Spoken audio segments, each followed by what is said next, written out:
Okay, so hello everyone. Thank you for having me today, or tonight I should say, at your rehearsal. I wanted to start off with just a brief introductions from everyone around the room. I can start us off. Hello, my name is Gardy Gobert. I am an ensemble member with Wayward Sisters Theater Ensemble. And a fun fact about myself, I had the yummiest taco bowl for dinner tonight. um, who would like to go next? Go ahead. You inspired me with your dinner. I'm going to share my dinner too. I'm Shannon Mceldowney. My pronouns are she, her, hers. I'm playing Bridgette in Bushwick Girls. And for dinner tonight, I had tachos, which are nachos with a tater tot base rather than chips. Thank you so much. Nice, nice. Who would like to go next? Zoe? Hi, I'm Zoe. My pronouns are she, her, hers, and I'll be playing Arielle Feldstein. And a fun fact about myself is I really wish that I was a mermaid. Alrighty. Cool. Who would like to go next? I'll go next. I'm Devon Hayakawa. Any pronouns used with respect are great by me. And my fun fact is that the county that I'm originally from is #YOLO County. Alrighty. Cool. Emma, would you like to go next? Sure, yeah. I'm Emma Rund. I use she, her pronouns. I'm the playwright for this play. And a fun fact about me is that I love to read. I actually have an Instagram and a YouTube channel where I review books and talk about books. Cool. I'll go. I saw Cameron's hand, then Susie. Let's do Susie first and then Cameron. Oh. Whatever. Yeah, that works for me too. Susie, go ahead. My name is Susie Griffith, and I'm playing Miss Winslow. And my fun fact is that sometimes when my camera is off, there's a 1.5-year-old flat-coated retriever sitting next to me on this couch. Aww. Cameron, you can go next. Hi, my name is Cameron Kaufman. I use she, her, hers pronouns.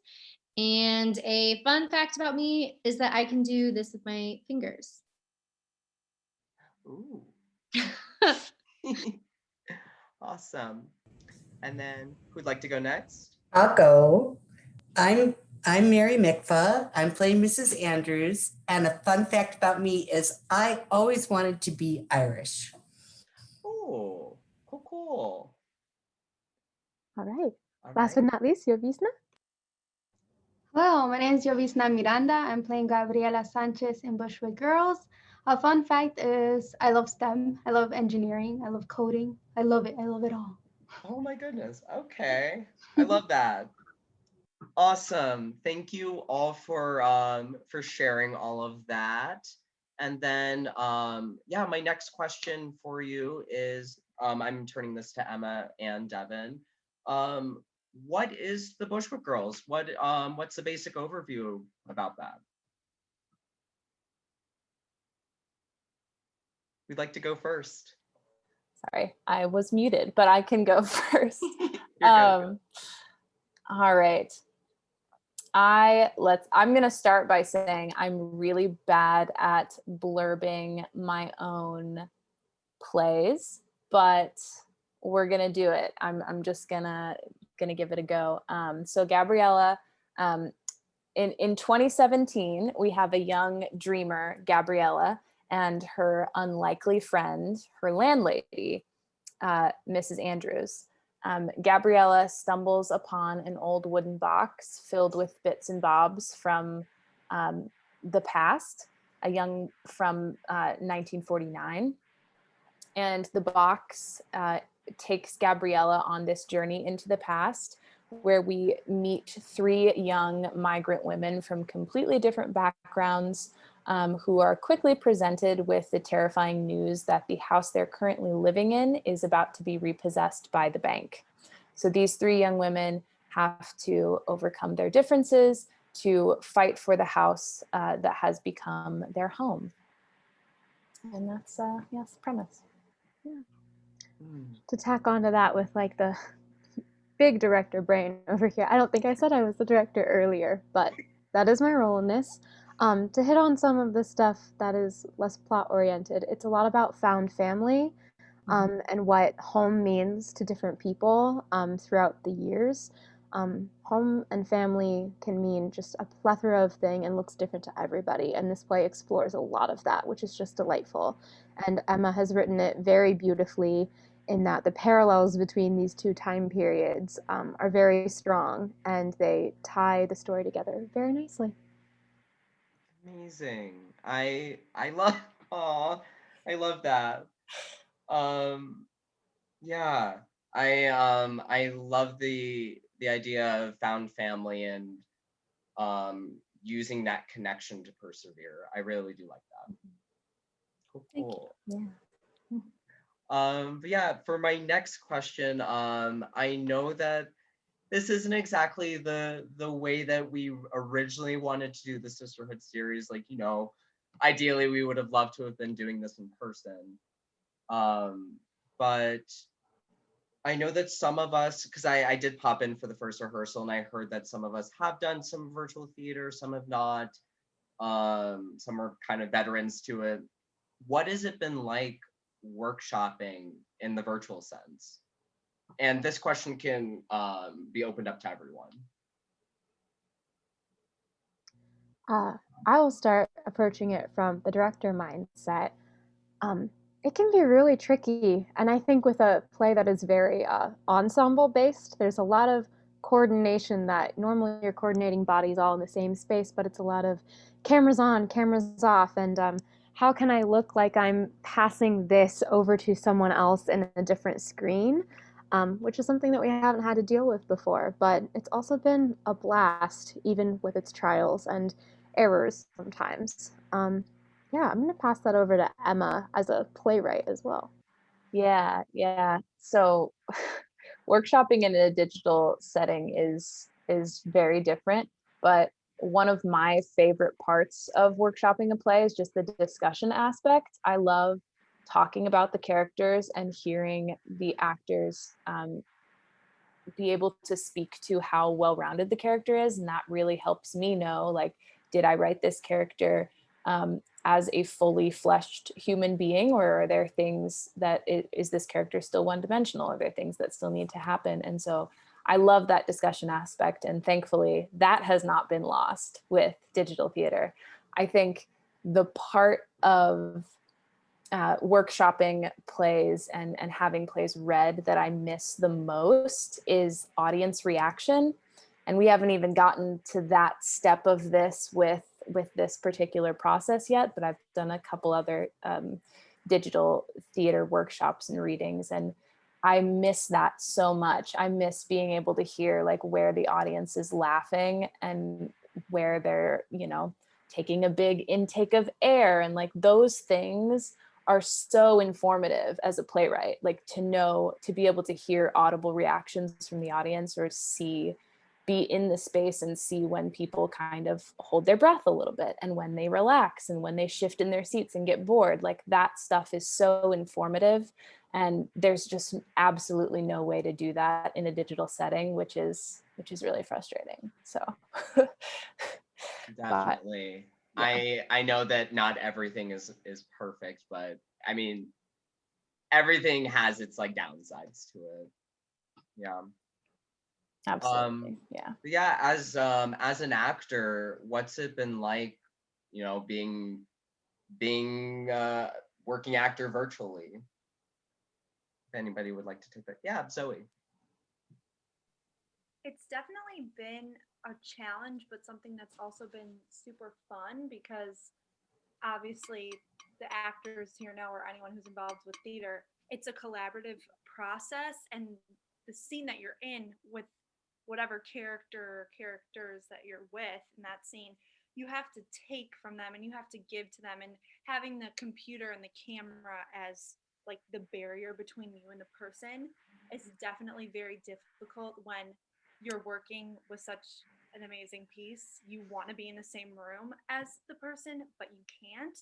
But I also think that makes us try a little bit harder. So it might even be better than it is when we're in the same room because we're really pushing for those relationships. And I think just from my experience, it's been a little weird doing this show in my bedroom that I grew up in as a child because I'm at home with my parents right now. And I have to use the good things from that will help me with my character because the show is based in this house that is my home, but also it can't be Zoe's room. I have to find little things where I feel like go with the script. So it's just a learning process and adapting, and it's definitely been fun, but definitely difficult. I hear that. I hear that.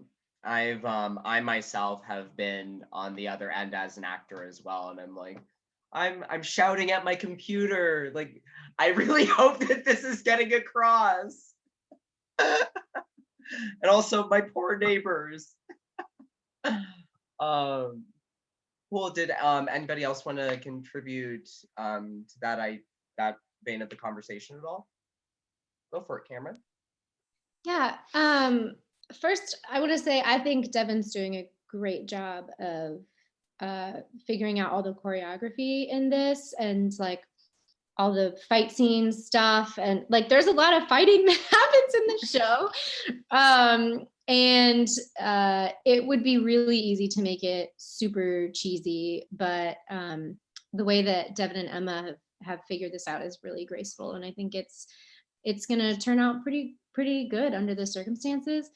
Obviously it's really hard not being able to even meet the people. I think one of the best parts about theater is you end up spending all your time with the same 10 people and they kind of become your new family for that 6 months or however long you're doing it for. And so that's a big piece that I really miss is like, all these girls are such amazing people. And I'm sure that we would all get really, really close if we were to spend so much time together in person. And so that kind of makes my heart hurt a little bit. On the other hand, though, I recently found out that Wayward Sisters is based in Chicago. I'm not based in Chicago. And so if it weren't for this whole thing, I wouldn't have had the opportunity to meet any of you. So it's kind of got its ups and downs with it. I hear that. Yeah, I think the major pro about being able to work virtually like this is you get to do theater with people from across the world sometimes, like people who you probably wouldn't have been able to work with because of geographical restrictions. So it has been, I think, as someone who has been an actor in something like this, it's been cool getting to work with someone who you probably would have never worked with. Yeah. Cool. Was there anything else? Yes. Llovizna? I say I just want to concur. Yes, being in school, it's kind of hard to be transporting back and forth to do different things, to go to different places. But the fact that it's virtual, you get to meet people from around the world. And I'm just like, whoa, if it's someone from around the world, I haven't even left the US, but whoa, so it's very fascinating. But then, yes, again, it does have its kind of moments. You have to use your imagination to an extent to make it seem as though the computer is the person. So it has its pros and cons, for sure.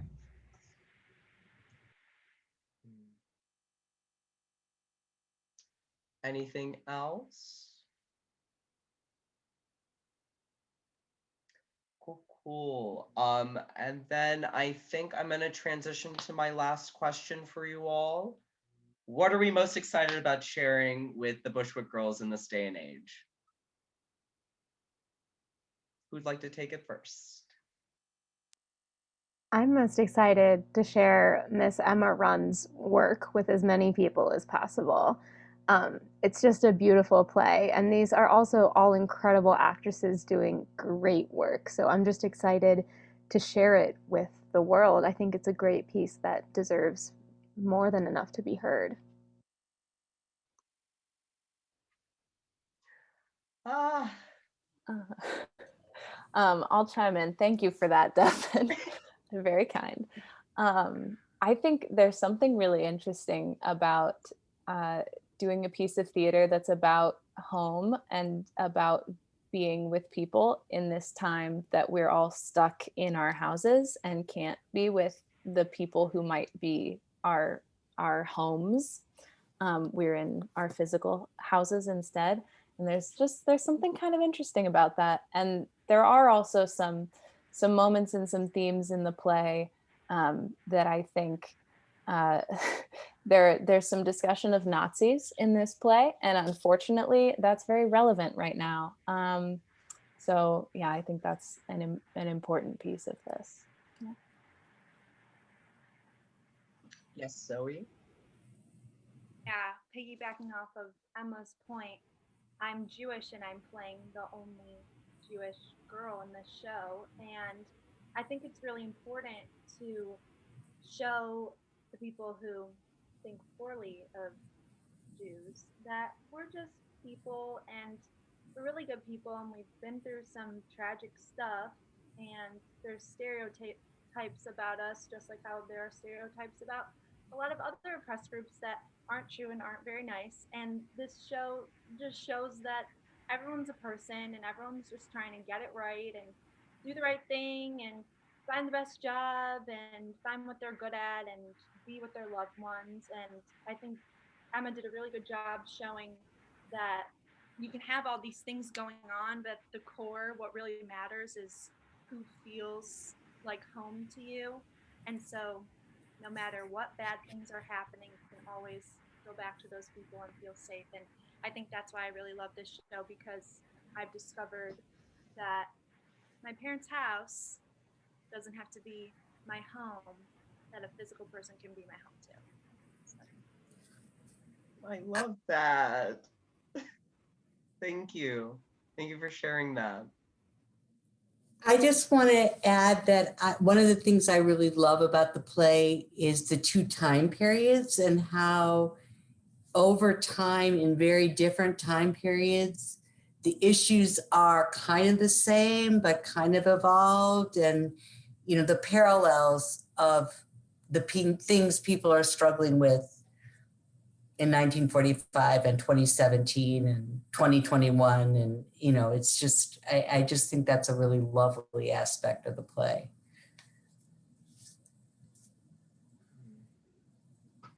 Yes. Llovizna, I see your hand down there. All right. So I really love the Bushwick Girls. There's a lot of motif in there, as we've discussed about family and home, see acceptance, isolation, knowing when to let go, and it's discussed really throughout the years that have passed. But then it also shows fear, right? Because in the end, Gabriella Sanchez, she was removed from the apartment of fear of losing the house. So it also shows vulnerability and how that affects one identity of themselves.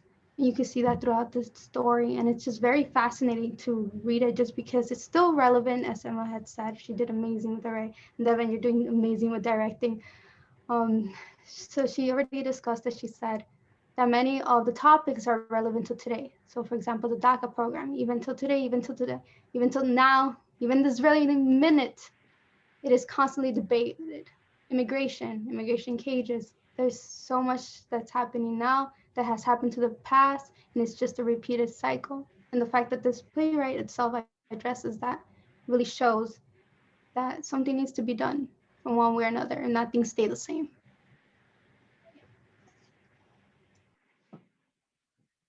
Nice. Yes, Susie? I think that one of the things I love about this play is the way people are helping each other. And we've talked about found families. And I I think that's a really important thing for people to be reminded of right now. I feel it is a hopeful play, and hopefully we, as a country, as a community, are moving to a more hopeful space. But it really is, it gets back to something Zoe said, it's like we're all people trying to do the right things, and we're trying to be there for each other. And I think it expresses that in a really hopeful way. So it's an honor to get that message out there. That's what I'm excited about. Yes, Shannon? Yes to all. I think it's fantastic how poignant and topical the themes of this play are. And also just from an actor's standpoint, or even if I was in the audience, I'm so delighted to just be telling the story of complex female characters. Like, yes, that is what I'm excited about for Bushwick Girls. Amazing. Well, I just want to thank you all once again for allowing me to come in and do this with you all today. I am super excited to see the final product go up. And yeah. Woo! Yay! Yeah. I'm gonna stop recording now.